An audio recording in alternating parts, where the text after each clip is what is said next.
हरे राम राम राम हरे हरे, हरे कृष्ण कृष्ण कृष्ण हरे हरे, हरे राम राम राम हरे हरे, हरे कृष्ण कृष्ण कृष्ण हरे हरे, हरे राम राम राम हरे हरे, हरे कृष्ण कृष्ण कृष्ण हरे हरे.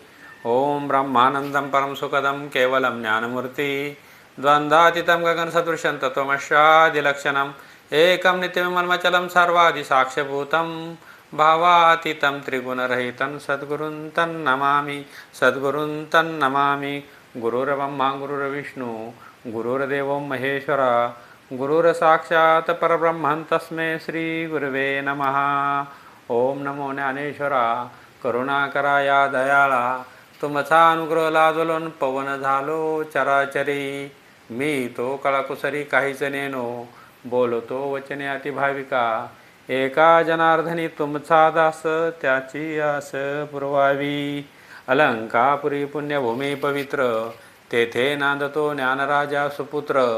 तया आठविता महापुण्यराशी, नमस्कार माझा श्री सद्गुरु ज्ञानेश्वराशी. श्रीपादनाथं गुरुराजवरं मुमुक्षनाम ज्ञानदानैकदक्षं घोटीक्षेत्रनिवासं वेदविंदा वरिष्ठं सद्गुरुनाथ भगवान की जय.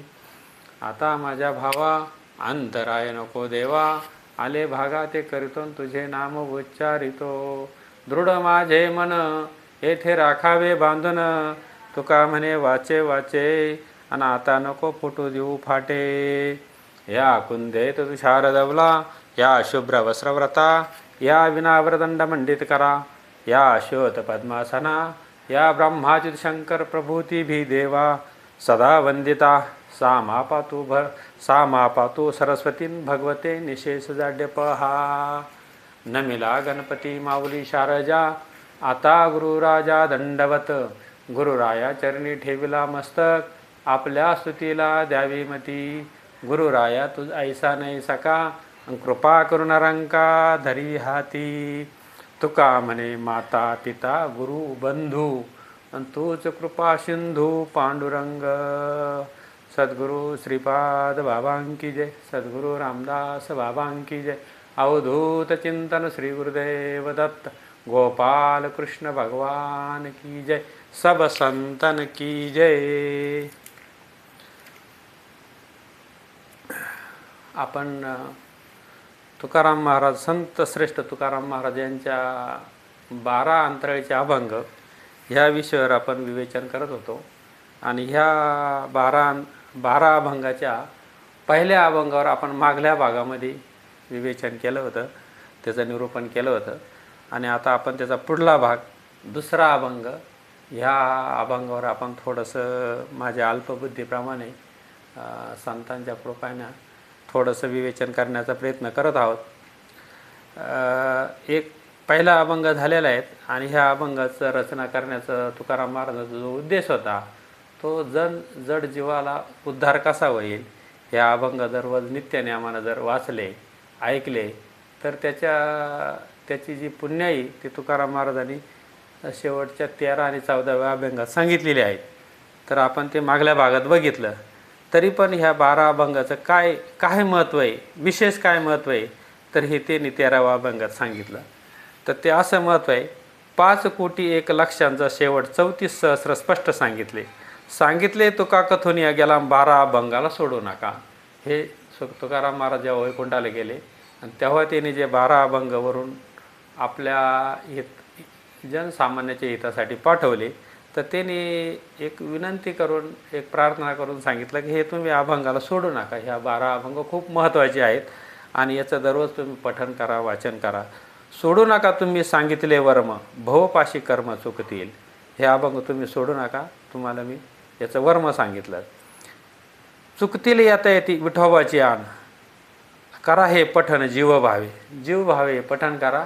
तुम्हाला पांडुरंगाची शपथ घेऊन सांगतो की तुम्हाला ह्या अभंगाचं जर पठण केलं तर तुमचा भवपास कर्म चुकतील, असं मी तुम्हाला पांडुरंगाची शपथ घेऊन सांगतो, असं तुकाराम महाराजांनी हे 13व्या अभंगामध्ये वर्णन केलं. जीवे भाव करता होईल दर्शन, प्रत्यक्ष सगुण तुका म्हणा. जर जीवा भावाने या अभंगाचं जर तुम्ही अध्ययन केलं, अभंगाकडं तुम्ही वाचलं, त्याचं पठण केलं, त्याचा अर्थ समजून घेतला, तर जीवे भावेकरिता होईल दर्शन, तुम्हाला पांडुरंगाचं दर्शन होईल. आणि असं तुकाराम महाराजांनी प्रत्यक्षात सांगितलं. आणि त्याच्याच पुढल्या 14व्या अभंगात ह्या अभंगाला जर वाचन केलं तर ह्या अभंगाला आशीर्वाद कसा दिला बघा. स्वर्गलोकी वन आले हे अभंग, धाडियले सांग तुम्हा लागी. स्वर्गलोकावरून हे अभंग आले आणि हे सर्व जड जीवासाठी बधाडेले. नित्यनेमी अशी पडता प्रतापे, जळतील पापे जन्मांतरीचे. जर नित्यनेमाने ह्या अभंगाचं पाठपठण केलं तर जन्मांतरीचे पापं जातील, असं तुकाराम महाराजांनी या अभंगाला आशीर्वाद दिलेले आहेत. तया मागे पुढे रक्षी नारायण, त्याला मागं पुढं प्रत्यक्षात नारायण त्याचं रक्षण करीन. मांडिल्या निर्वाण उडी घाली, काही संकट पडलं तर नारायण प्रत्यक्षात उडी घालून ते संकट सोडविल. बुद्धीचा पालट नाशेल कुमती, बुद्धीचा पालट होईल आणि कुमती तुमची नासली जाईल. होईल सद्भक्ती येणे पंथेत, या मार्गाने जर चाललं तर अंतरांगामध्ये सद्भक्ती प्रगट होईल. सद्भक्ती झाली सहज साक्षात्कार. जर अंतरांगामध्ये भक्ती प्रगटली, जर ह्या अभंगाचं श्रवण झालं, नंतर त्याचं मनन केलं आणि त्याचा निधिध्यास जर झाला तर त्याच्यातून साक्षात्कार अशा चारही अवस्था त्या साधकाला मिळतील. जर सद्भावानं सद्भक्तीनं अंतरंगामध्ये हे अभंग जर साठवले तर त्याचा साक्षात्कारापर्यंत फायदा होईल, असं तुकाराम महाराजांनी ह्या 12 अभंगाला आशीर्वादच दिलेले आहेत. होईल उद्धार पूर्वजांचा, हे करत असताना आपला तर उद्धार तर होईलच होईल, पण आपल्या पूर्वजांचा होईल, असा आशीर्वाद या 12 अभंगाला दिला. साधतील येणे इह परलोक, साधतील येणे इह परलोक, सत्य सत्य भाग माझी तुम्हा. यांनी परलोक आणि परलोक तुमचावाला चांगला होईल, म्हणजे ह्या लोकातही कल्याण होईल, परलोकातही कल्याण होईल. परोपकारासाठी सांगितले देवा, प्रसादिक मेवा ग्रहण करा. येणे भव्यता जाईल तुमची, सख्या विठ्ठलाची आनमाच. टाळ आणि कंथा धांडिली निशाणी, घ्यारे ओळखुने सज्जन हो. माझे दंडवत तुम्हा सर्व लोका, देहासहित तुका वैकुंठाशी. टाळ, कंथा आणि हे 12 अभंग, म्हणजे असे हे अभंग तुकाराम महाराजांनी वैकुंठातून जडजीवांचा उद्धार होण्यासाठी हे तुकाराम महाराजांनी आपल्यासाठी पाठवलेले आहेत. ह्या अभंगाचं नित्य पाठ करावा, नित्य नियमाने त्याचं अवलोकन करावं, मनन करावा, असं तुकाराम महाराजांचा असा आशीर्वाद आहेत. आणि तुकाराम महाराजांचं सामान्य जनसामान्यासाठी हा एक ही एक नौकाच आहेत या भवसागरातून तरुण जाण्यासाठी. तर पहिला अभंग आपण मागल्या वेळेस बघितलेला आहे. जन्माचे ते मूळ पाहिले शोधून, दुःखाशी कारण जन्म घ्यावा. पाप पुण्य करून जन्म येतो प्राणी, नरदया येऊन हानी केली. रजतम सत्व आहे ज्याच्या अंगी, याच गुणी जगी वाया गेला. रजतम सत्व हे जे गुण आहे माणसाचे, राजस तामस सत्व, ह्या गुणामुळे मनुष्य वाया जातो. तर त्याच्यासाठी शुद्ध सत्वगुण येण्यासाठी आपण नित्य नियमानं अध्ययन केलं पाहिजे, नित्य नियमानं संतांच्या वचनाचं पालन केलं पाहिजे. संतांनी काय अनमोल वचनं सांगितले आहेत त्या वचनाकडे लक्ष दिलं पाहिजेत. अशा पद्धतीने आपण आपलं कृत्य आपल्याला होता येईल या जीवनात येऊन. तम म्हणजे काय, नरकाची केवळ, रजतो सबळ मायाजाळ. तुका म्हणे येथे सत्वाचे सामर्थ्य, करावे परमार्थ अहर्निशी. हा पहिला अभंग आहे. आणि आज आपण जो दुसरा अभंग पाहणार आहे तो असा आहे. अहर्निशी सदा परमार्थ करावा, पाय न ठेवावा अडमार्गी. अहर्निशी सदा परमार्थ करावा, पाय न ठेवावा अडमार्गी. आडमार्गी कोणी नर जे जातील त्यातून काढेल तोच ज्ञानी. आडमार्गानं जे कोणी जाईल त्यातून त्याला जो बाहेर काढेल तो खऱ्या अर्थानं ज्ञानी आहे. तोच ज्ञानी खरा, तारी तुझी अशी, वेळोवेळ त्याशी शरण जावे. तोच ज्ञानी खरा, तारी तुझी अशी, वेळोवेळ त्याशी शरण जावे. आपण तरले नव्हे ते नवल, कुळ उद्धरिले सर्वांची. तो शरण गेले तर काय होते फळ, तुका म्हणे कुळ उद्धरिले.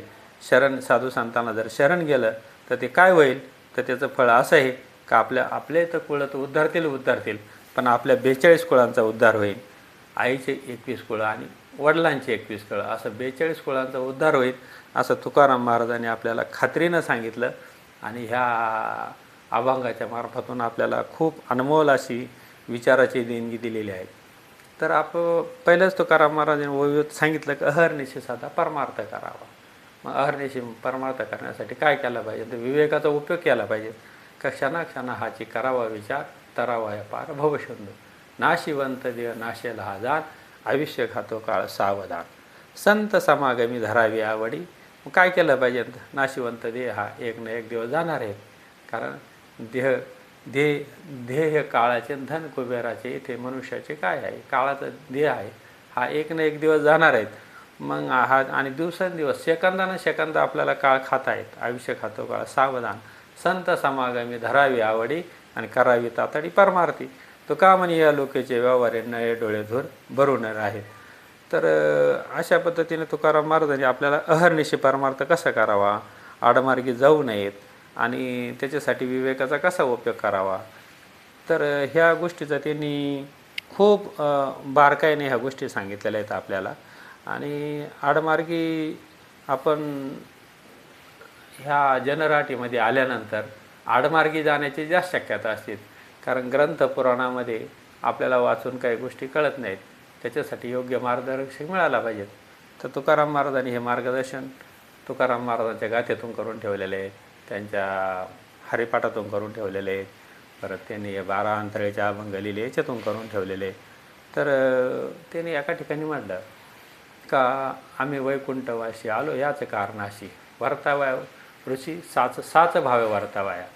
आडराणी भरले जग, आणि हे जग कसं आहेत? आडमार्गी भरलेले आहेत. शिव उचिष्टाचा भाग उरला शेष ते शिव, म्हणजे आडमार्गाने जग भरलेले आहेत. तर त्यांना आम्ही रस्ता चांगला करून देऊ.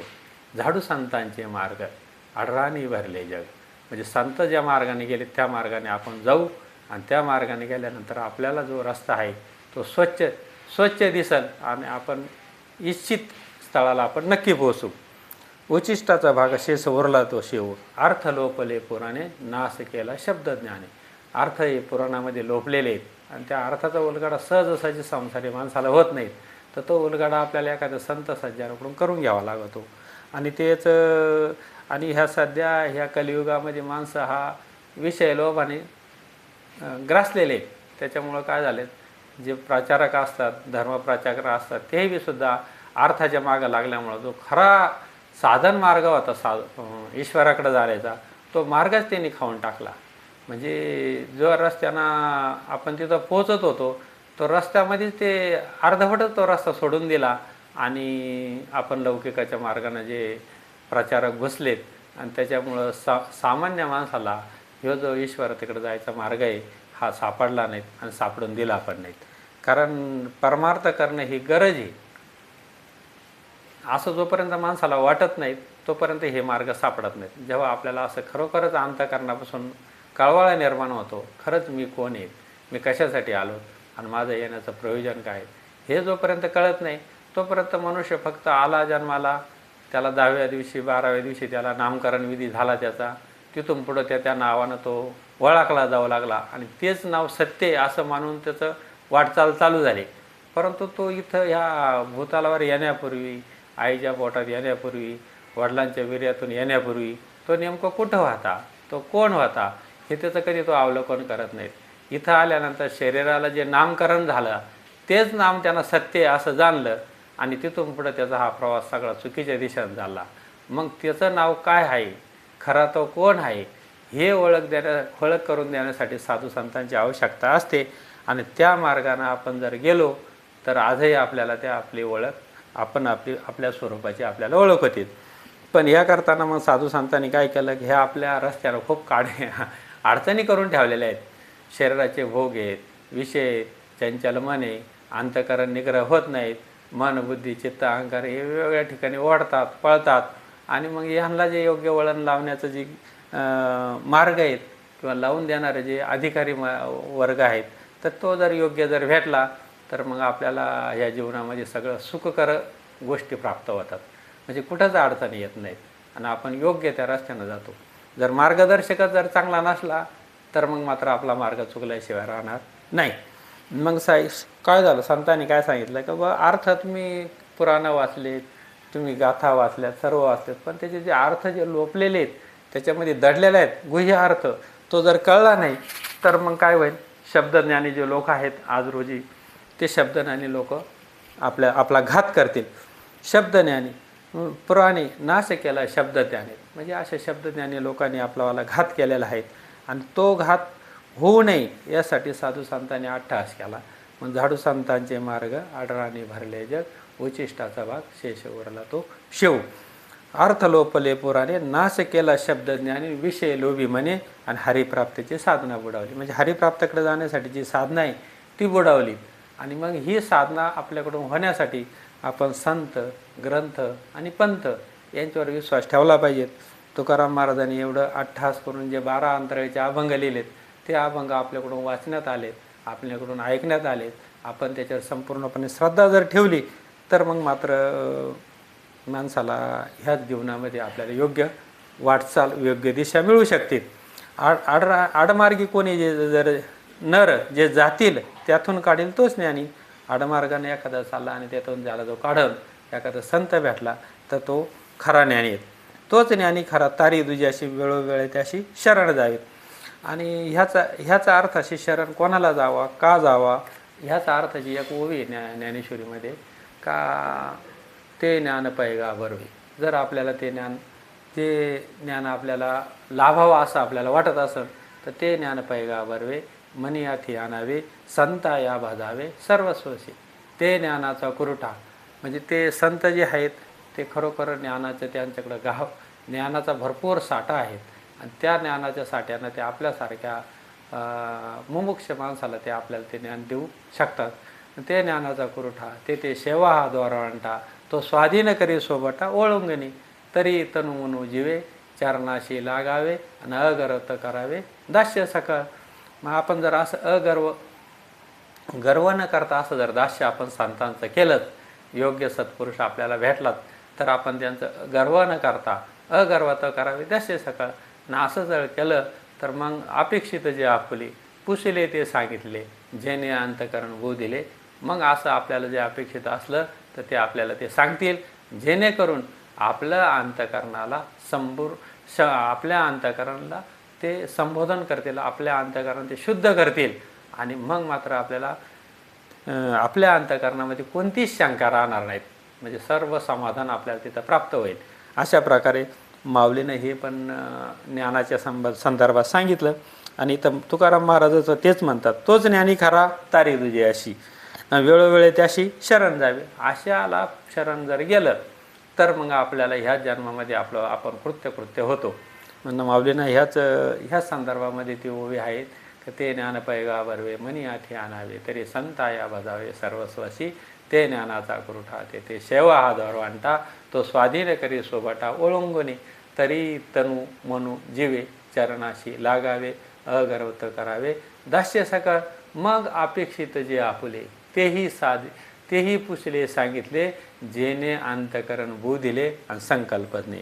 म्हणजे असं आपण विचारल्यानंतर अगर्वतानं विचारल्यानंतर त्यांना शरण गेल्यानंतर जर आपण ते प्रश्न विचारले तर ते आपल्याला असं काही सांगतील असं काही आपल्या अनुभवाला आणून देतील की जेणेकरून आपल्या अंतकरणामध्ये कधी संकल्प विकल्प येणारच नाही. आपलं अंतकरण ईश्वराच्या ठिकाणी स्थिर होईल. अशा प्रकारे ह्या अभंगाचा अर्थ पुढं तुकाराम महाराजांना असा अपेक्षित असावा.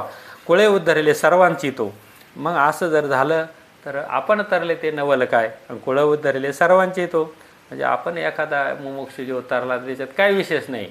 परंतु असा कोणी महात्मा आहे ज्यानं सर्वांचे कुळं उद्धरलेत, ज्यानं आपले कुळं उद्धरले, आपल्या आईचे कुळं उद्धरले, वडिलांचे कुळं उद्धरले, तो मात्र खूप विशेष आहेत. आपण तरले ते नवल नाही. कुळं उद्धरले सर्वांचे दुसऱ्यांचे कुळं उद्धरलेत. अशा हरिभक्तासाठी तुकाराम महाराजांनी चांगला इशारा मारला. शरण गेली ते काय होते फळ आणि तुका म्हणे कुळं उद्धरलेत.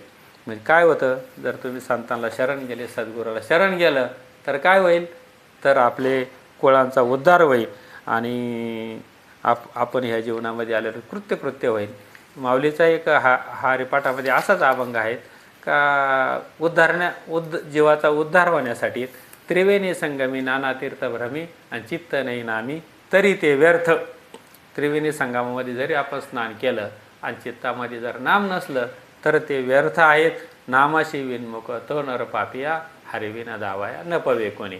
नामाला जर विन्मुख असेल, नामाशी तो सन्मुख नसेल, त्याचं अस्तित्व कशावर अवलंबून आहेत, तो नेमकं कोण आहेत, तो जीवदशाला येण्यापूर्वी कोण होतात, मेल्यानंतर तो कुठं जाणार आहेत, याची जर त्याला मार्ग सापडला नाही तर मग मात्र नामाशी विनमुख तो नर पापिया हरिविन धावाया न पोवे कोणी पुराण प्रसिद्ध बोलले वाल्मिक नामे तिन्ही लोक उद्धरती. म्हणजे या नामाने तिन्ही लोकांचा उद्धार होतो. रजोगुण तमोगुण सत्वगुण कोणी असो तो जर संतांना शरण जर गेला आणि त्याचा पुरावा दिला. वाल्मिकसारखा वाल्या कोळी होता एकेकाळी, तो वाल्याचा वाल्मिक झाला, वाल्मिकचा वाल्मिक ऋषी झाला.